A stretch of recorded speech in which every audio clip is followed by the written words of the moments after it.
Hello students, मैं आपकी Divya Sharma classes से आज हम लोग स्टार्ट करते हैं एक्टोबैक्टीरियम मीडिएटेड जीन ट्रांसफर में जीन क्लोनिंग।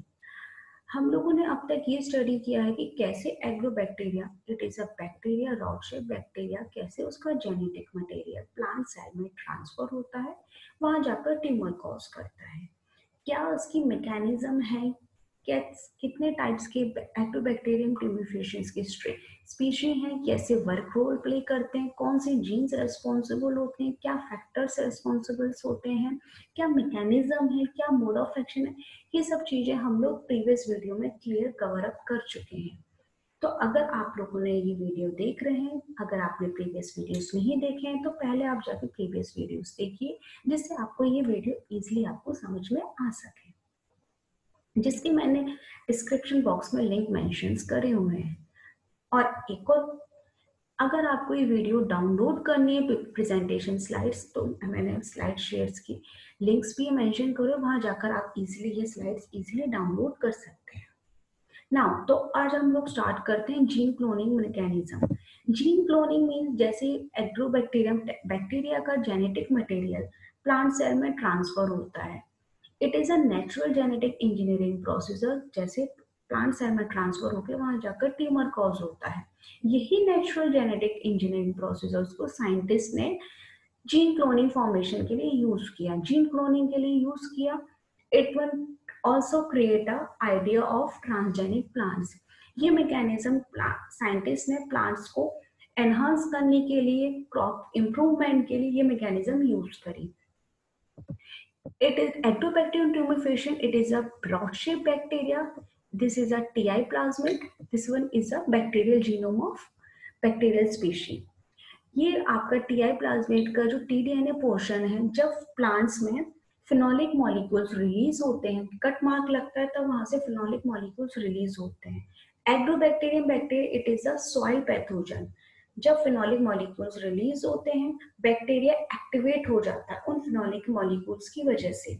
जब एक्टिवेट होता है वहां जाके जो वुंड रीजन जो क्रिएट हुआ है, जहां से फिनोलिक मॉलिक्यूल्स रिलीज हो रहे हैं प्लांट सेल्स में, वहां जाकर एक्यूमुलेट हो जाते हैं। एक्यूमुलेट होने पर ये टीडीएनए पोर्शन प्लांट सेल का, सॉरी, बैक्टीरियल सेल का ट्रांसफर होता है प्लांट सेल में, वहां जाकर प्लांट के जीनोम में इंटीग्रेट होकर वहां जाकर ट्यूमर कॉज करता है।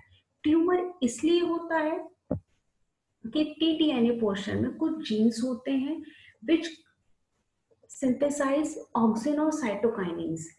ऑक्सिन साइटोकाइनेज सेल ग्रोथ के लिए रेस्पॉन्सिबल होते हैं। ये जीन्स टीडीएनए पोर्शंस में जो जीन्स होते हैं वो आपके प्लांट के मेटाबॉलिज्म में हेल्प करते हैं, सेल ग्रोथ को एनहांस करते हैं।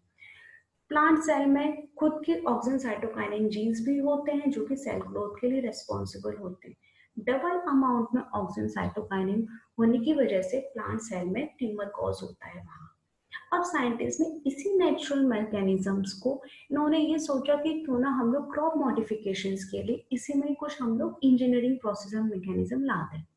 इन्होंने क्या किया, टीआई प्लाज्मिड्स में जो टीडीएनए पोर्शन है वहां जाकर इन्होंने रेस्ट्रिक्शन क्लीवेज साइट इंसर्ट किए। रेस्ट्रिक्शन क्लीवेज साइट आपके कुछ एंजाइम्स के बिहाफ पर रेस्ट्रिक्शन एंजाइम्स और लाइगेज एंजाइम्स के बिहाफ पर इन्होंने रेस्ट्रिक्शन क्लीवेज साइट इंसर्ट करी, जिससे हम लोग यहाँ इस रेस्ट्रिक्शन क्लीवेज साइट्स पर हम लोग ये जो फॉरेन डीएनए है, जीन ऑफ इंटरेस्ट है, वहां जाकर हम लोग इजिली इंसर्ट कर सके। ये इन्होंने फॉरेन डीएनए कुछ एंजाइम्स के बिहाफ पे रोल प्ले किया। कुछ कटर और कुछ कनेक्टर एंजाइम्स होते हैं like restriction enzyme and ligase, उसकी हेल्प से इन्होंने फॉरेन डीएनए साइंटिस्ट ने यहाँ पर इंसर्ट किया, जो कि हमें रेस्ट्रिक्शन क्लीवेज साइट्स इंसर्ट करी। वहां रेस्ट्रिक्शन क्लीवेज साइट इन्होंने इसलिए इंसर्ट किया जिससे हम लोग इजीली फॉरेन डीएनए इंसर्ट कर सके।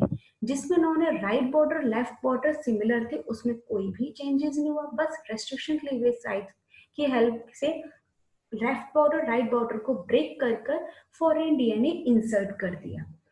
जब ये फॉरेन डीएनए इंसर्ट हो गया, it is a gene of interest. ये वही मैकेनिज्म फॉलो करेगा जो आपका प्रीवियसली हम लोगों ने जो स्टडी करी है। इजीली यही पोर्शन आपका जेनेटिक मटेरियल प्लांट सेल में ट्रांसफर होगा, वहां के प्लांट के मॉडिफिकेशन में रोल प्ले करेगा।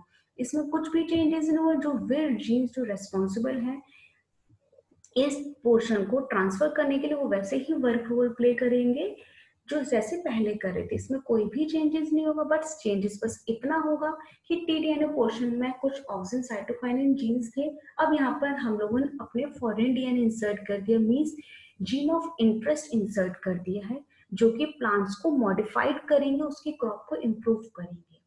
जब फॉरेन डीएनए इंसर्ट हो गया, इसमें कोई भी चेंजेस नहीं हुए, ये मल्टीपल कॉपीज बनती हैं बैक्टीरियल सेल्स की मल्टीपल कॉपीज बनती हैं, जिससे ये जो इंसर्टेड टी डीएनए पोर्शन है सारे बैक्टीरियल सेल्स में इजीली फ्लो कर सके, जनरेशन टू जनरेशन ये जो इंसर्टेड टी डीएनए पोर्शन है, टी डीएनए है, वो पास हो सके।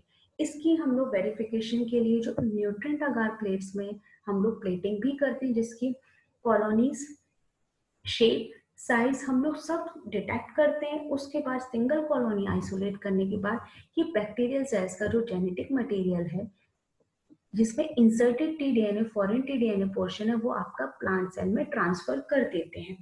जब प्लांट सेल में ट्रांसफर करते हैं, that one create a cell clone, क्योंकि जब ये सेल क्लोन बनता है, सेल क्लोन्स बनते हैं, that one create a new traits in plants, because हम लोगों ने फॉरेन डीएनए इंसर्ट किया हुआ टी डीएनए पोर्शन की जगह। ये T DNA portion inserted T DNA portion है जो कि आपका फॉरेन जीन कंटेन कर रहा है, वो प्लांट सेल में ट्रांसफर हुआ, प्लांट सेल में जाके मल्टीपल कॉपीज बनी, मल्टीपल कॉपीज या बैक्टीरियल सेल्स की मल्टीपल कॉपीज बनी थी, ये आपका प्लांट सेल में ट्रांसफर हुआ। फॉरेन डीएनए की वजह से प्लांट्स में कुछ मॉडिफिकेशंस देखने को मिले, कुछ चेंजेस देखने को मिले। ये चेंजेस आपके होते हैं न्यू ट्रेड्स, विच इज जो कि आपके कुछ जीन क्लोन्स फॉर्मेशन की वजह से बने हैं। यही mechanism, natural genetic engineering mechanism, जो कि मैंने अभी आपको ब्रीफली एक्सप्लेन करी है, यही मैकेनिज्म साइंटिस्ट ने न्यू ट्रेड्स प्लांट्स को मॉडिफाइड करने के लिए यही मैकेनिज्म यूज करी। नाउ अब हम लोग बात करते हैं gene cloning. Gene cloning multiple copies of genes, जो कि हम लोगों ने प्लाज्मिड में कुछ फॉरेन डीएनए इंसर्ट करके रिकॉम्बिनेंट डीएनए बनाए थे by the help of enzyme cutter and connector enzymes. Enzyme cutter होता है restriction enzyme, enzyme connector which is a ligase. Restriction enzyme और लाइगेज एंजाइम्स के बिहाफ पर हम लोग रिकॉम्बिनेंट डीएनए प्रिपेयर करते हैं। उसकी जब रिकॉम्बिनेंट डीएनए प्रिपरेशन के बाद मल्टीपल कॉपीज बनती हैं, जिसे हम लोग बोलते हैं जीन क्लोन्स। ये जीन क्लोन्स बनाने के कुछ स्टेप्स होते हैं, जिसमें हम लोग फर्स्टली प्लाज्मिड वेक्टर और फॉरेन डीएनए को इंसर्ट करके ये रिकॉम्बिनेंट डीएनए प्रिपेयर करते हैं, step in step 1 procedure. In step 2 this recombinant DNA ये आपका बैक्टीरियल स्पीशी में ट्रांसफर करते हैं। बैक्टीरियल स्पीशी में ट्रांसफर करने के बाद उसकी मल्टीपल कॉपीज फॉर्मेशंस होती है। मल्टीपल कॉपीज फॉर्मेशंस के बाद हम लोग ये देखते हैं जो इंसर्टेड रिकॉम्बिनेंट डीएनए जो है वो इजीली उसके जो जीन्स है जनरेशन टू जनरेशन पास हो रहे हैं। जनरेशन टू जनरेशन उस जो इंसर्टेड फॉरेन डीएनए है, मीन्स रिकॉम्बिनेंट जो प्लाज्मिड्स हम लोगों ने बनाए, रिकॉम्बिनेंट प्लाज्मिड्स बने, वो जनरेशन टू जनरेशन क्रॉस हो रहे हैं, जिससे इजीली ये मैकेनिज्म फॉलो हो सके। लास्ट में स्टेप 3 हम लोग प्लांट्स बैक्टीरियल स्पीसीज का सिलेक्शन करते हैं, that one contain a foreign DNA और recombinant DNA. This is a disarmed TI plasmid, this is a TI plasmid, ये लेफ्ट बॉर्डर और ये right border. This one is a T region. ये जो T region है, T DNA portion, यही genetic material, इसका genetic material plant cell में transfer होता है, बट हम लोग इस टी डीएनए पोर्शन की जगह इसको रिमूव करके हम लोग रिमूव करते हैं bye the help of restriction enzyme. इसकी जगह हम लोग जीन ऑफ इंटरेस्ट इंसर्ट कर देते हैं, मींस फॉरेन डीएनए इंसर्ट कर देते bye the help of ligase enzyme. Restriction enzymes की हेल्प से हम लोग उसे कट करते हैं, रिमूव करते हैं। लाइगेज एंजाइम्स की हेल्प से हम लोग फॉरेन डीएनए को इंसर्ट कर देते हैं, उसकी जगह हम लोग अटैच्ड कर देते हैं इस पोर्शन में। विड रीजन्स की हेल्प से, विड रीजन्स में जो विड डी वन जो जीन्स थे वो आपके राइट बॉर्डर पे स्ट्राइक करते हैं, विद D2 जो जीन्स थे वो आपके विद लेफ्ट बॉर्डर पे स्ट्राइक करते हैं। ये स्ट्राइक करने पर उनके फैक्टर्स की रिस्पॉन्स बिहाफ पर ये जो डबल स्टैंडर्ड जो टीआई प्लाज्मिड है, ये आपका सिंगल स्टैंडर्ड टीआई प्लाज्मिड में टर्न होता है। सिंगल स्टैंडर्ड जब ये जीन्स स्टैंड होता है वो आपका विद E1 विद F के बिहाफ पर हेल्प से ये प्लांट जीनोम में ट्रांसफर होता है, वहां जाके इंसर्ट हो जाता है ये। बट हम लोगों ने यहाँ पर जीन ऑफ इंटरेस्ट इंसर्ट किया था, तो वहां जाकर प्लांट्स में न्यू ट्रेड्स देखने को होते हैं, that one called transgenic plants. Means जो जीन ऑफ इंटरेस्ट जो हम लोगों ने फॉरेन डीएनए इंसर्ट किया था वही मैकेनिज्म फॉलो होती है जो पहले फॉलो होती हुई आ रही थी, बस अंतर इतना होता है कि हम लोगों ने टीडीएनए पोर्शन की जगह हम लोगों ने foreign DNA means gene of interest insert किया होता। उसकी जीन एक्सप्रेशन प्लांट्स में हुआ, ट्रांसफर होने के बाद वहां जाकर कुछ प्लांट्स में कुछ चेंजेस, कुछ मॉडिफिकेशंस देखने को मिले, वो जिसे हम लोग बोलते हैं, उन प्लांट्स को हम लोग बोलते हैं ट्रांसजेनिक प्लांट्स। टीआर प्लाज्मिड्स में ओपाइन कैटाबॉलिज्म्स होते हैं, ओपाइन कंपाउंड्स होते हैं, ओपाइन कंपाउंड्स लाइक एग्रोपाइन, ऑक्टोपाइन एंड नोपानाइन। ये ओपानाइन ये आपके सारे स्ट्रेन्स एक्टोबैक्टीरियम के स्ट्रेन्स ये ओपाइन कंपाउंड की बिहाफ पर ये सारे स्ट्रेन्स हैं। Means agropine types of strains, octopine type of agrobacterium strains and nopaline type of agrobacterium strains. ये जो स्ट्रेन्स एग्रोपाइन टाइप्स के जो स्ट्रेन्स होते हैं जो उनके जीन्स एग्रोपाइन सिंथेसिस करते हैं, कैटाबॉलिज्म्स करते हैं, but they are not differentiated in tumours and die. Octopine types के जो स्ट्रेन्स होते हैं bacterial strains, they carry a synthesise octopine in plant and catabolism in bacteria. Means synthesise करते हैं ऑक्टोपाइन प्लांट्स में बट ब्रेक डाउन होता है उनका बैक्टीरियल सेल्स में। नोपालाइन टाइप्स के जो जीन्स होते हैं, नोपालाइन टाइप्स के जो स्ट्रेन्स के जो जीन्स होते हैं, that one synthesize in a plant और कैटाबॉलिज्म होता है उनका bacteria, but they can differentiate it, they can originate it, they can cause tumor in shoot region of plant, यानी कि वो शूट रीजन में प्लांट में ट्यूमर कॉज करने के लिए भी रेस्पॉन्सिबल होते हैं दैट काइंड ऑफ स्ट्रेन्स। ये आपके ये टाइप के स्ट्रेन्स एक्टोबैक्टीरियल सेल्स बैक्टीरिया के यूज होते हैं, उसमें टीआई प्लाज्मिड में चेंजेस करके फॉरेन डीएनए में इंसर्ट करके ये मैकेनिज्म रोल प्ले होती है। अब लोग हमने यही पढ़ा था कि हाँ कैसे एक्टोबैक्टीरियम के सेल्स जो होते हैं वो सॉल बैक्टीरियल सेल्स होते हैं। वुंड क्रिएट होने की वजह से ये बैक्टीरियल सेल्स वुंड रीजन पे एक्युमुलेट होते हैं, ये आपका टीडीएनए पोर्शन प्लांट्स में ट्रांसफर होता है और वहां जाके ट्यूमर कॉज करता है। इसी मैकेनिज्म को ये को इंटीग्रेटेड टीआई प्लाज्मिड जो जीन्स थे, ये जो हमने फॉर्मेशन करी है फॉरेन डीएनए से, ये आपके प्लांट सेल में ट्रांसफर हुए, वही मैकेनिज्म फ्लो होगी जैसे पहले होती जा रही थी। हम लोगों ने एग्रोबैक्टीरियल सेल्स ऑलरेडी प्रिपेयर कर रखे हैं with the help of recombinant DNA gene cloning procedure से। ये को integrated TI plasmids means recombinant plasmid आपका प्लांट सेल में ट्रांसफर होगा, वहां जाके इंटीग्रेट होने पर ट्रांसफॉर्म सेल्स बन जाएंगे। ये आपके मल्टीपल क्लोन्स बनते हैं, प्लांट सेल्स में जाकर मल्टीपल क्लोन्स बने, उसके हम डिटेक्शन के लिए हम लोग कुछ एंटीबॉडीज यूज करते हैं लाइक कैनोमाइसिन, कैनबिलिसिन। हम लोग एंटीबायोटिक्स यूज करते हैं जिसमें हम लोग ये उसकी मॉडिफिकेशन, उसके सिंगल कॉलोनी, उसके फीचर्स हम लोग अगार प्लेट्स में डिटेक्ट करते हैं। अगार प्लेट में सिंगल कॉलोनी सेलेक्ट करने के बाद हम लोग कल्चर्ड करते, कल्चर करने में culturing, after culturing they growth of plantlets, plantlets होने के बाद प्लांटलेट्स ग्रो होने के बाद हम लोग उसको इम्प्लांटेशन करते हैं सॉइल में, ट्रांसजेनिक प्लांट्स ओरिजिनेट होता है विद मॉडर्न इम्प्रूवमेंट, कुछ इम्प्रूवमेंट के साथ जो कि प्लांट्स को और एनहांस करते हैं और इम्प्रूव करते हैं। This is a cell of transgenic plants. Okay, now protocol of forming a gene clones or formation of a transgenic plants। सबसे पहले है रीजनरेशन पॉइंट्स। रीजनरेशन मीन्स जो आपका शूट ओरिजिन हो गया ऑर्गेनाइजेशन कैसे प्लांट्स में जो इम्प्रूवमेंट हो रहा है, तो शूट रीजन्स में जो इम्प्रूवमेंट होता है, शूट रीजन में जो इम्प्रूवमेंट हो रहा है उसकी जो ग्रोथ होती है बेसिकली रिस्पॉन्सिबल होती है साइटोकाइनिन जीन्स के बिहाफ पर।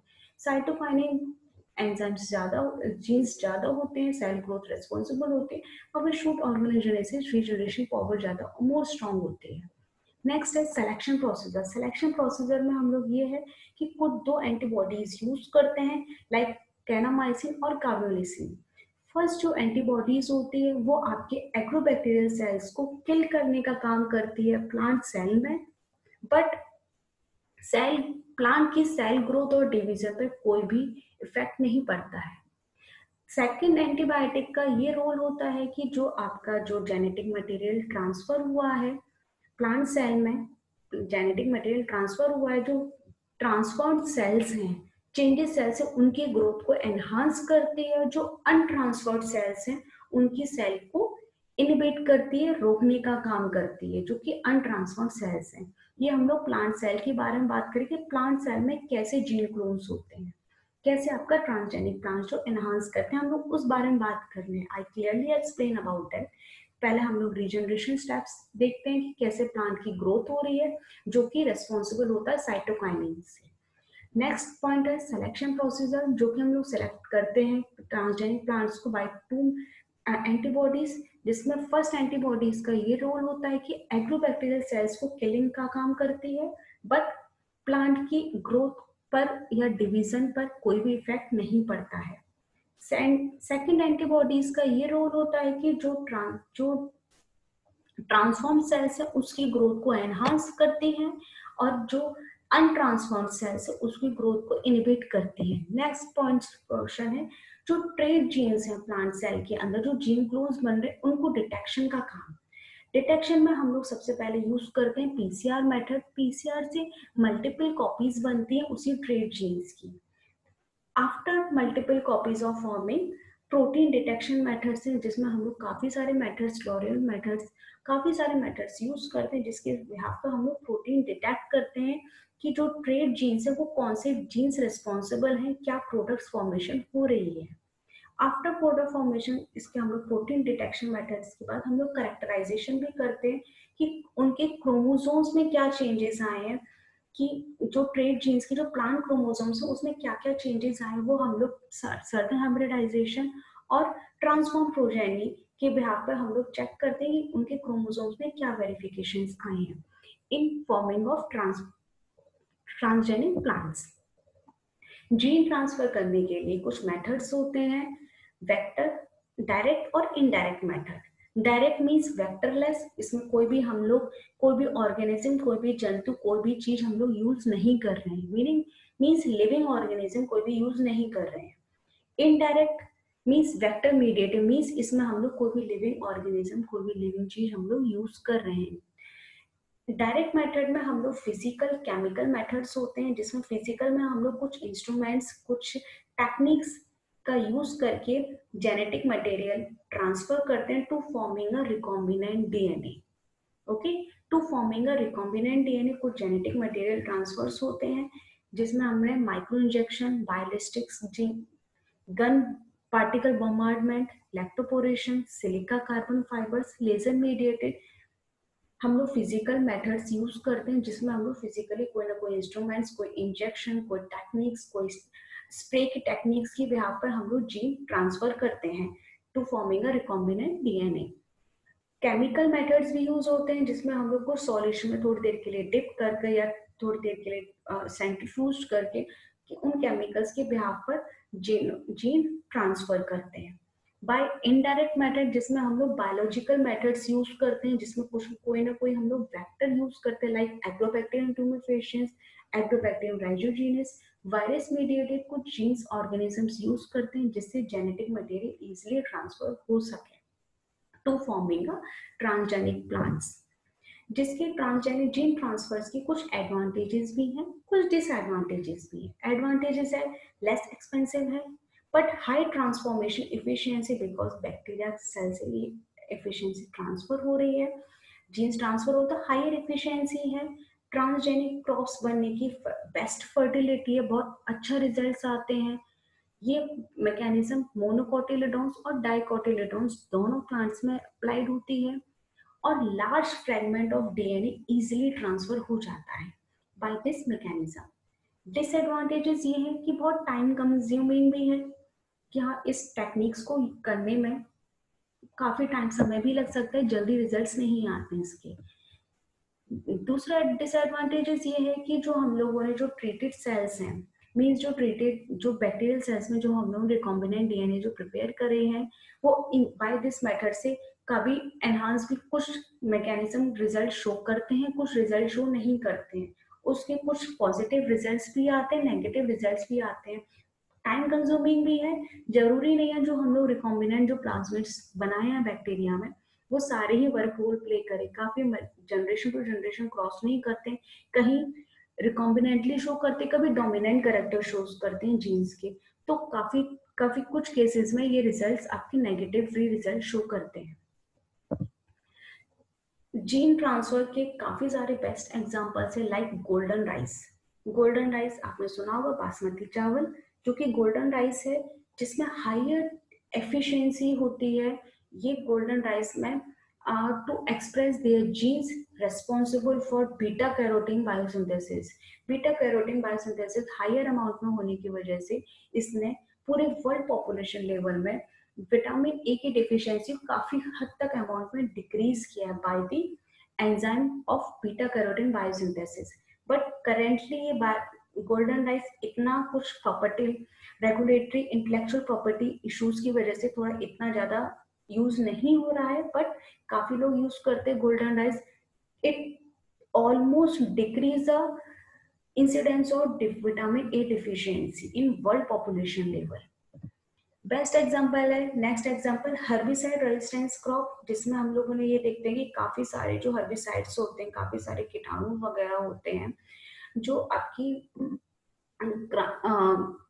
खेती को बर्बाद करते हैं।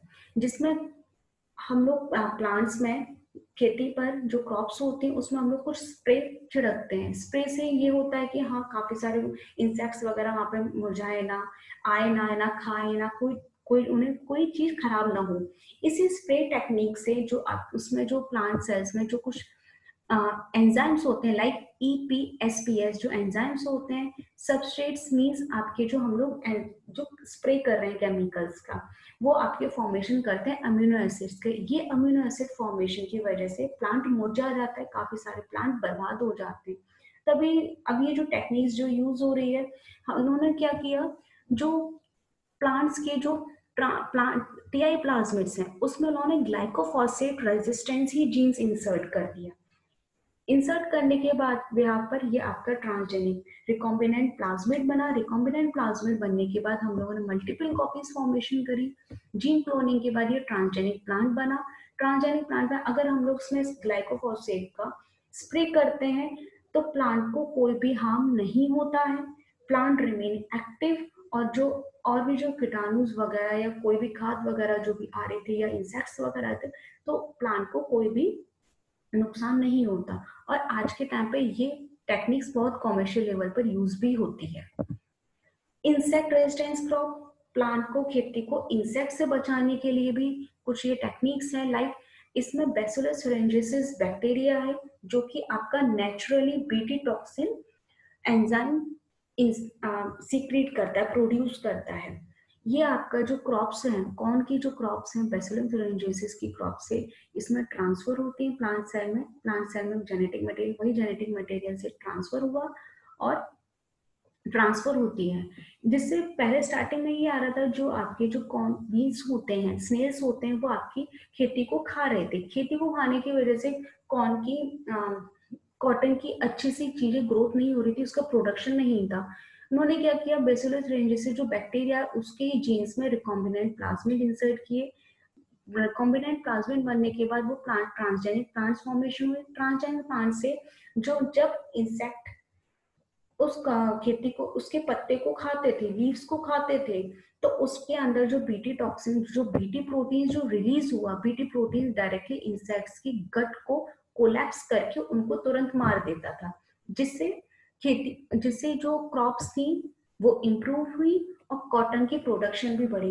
एग्जाम्पल आपका बीटी कॉटन आपने सुना ही होगा।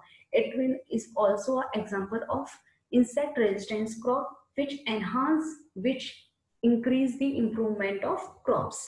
These are the some examples of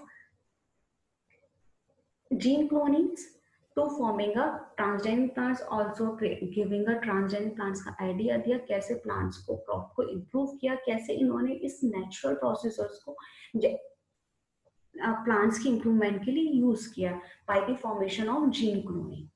अगर ये टॉपिक आपको बहुत अच्छे से समझ में आया हो, आपके लिए यूजफुल हुआ हो, तो आप सब्सक्राइब करना, लाइक करना ना भूलिएगा। आपके लाइक्स, आपके सब्सक्रिप्शंस, आपके कमेंट्स ही हमें और इनकरेज करते हैं, जिससे मैं आपके लिए और इंटरेस्टिंग वीडियोस अपलोड कर सकूं। लाइक करना ना भूलिएगा। Thank you for watching.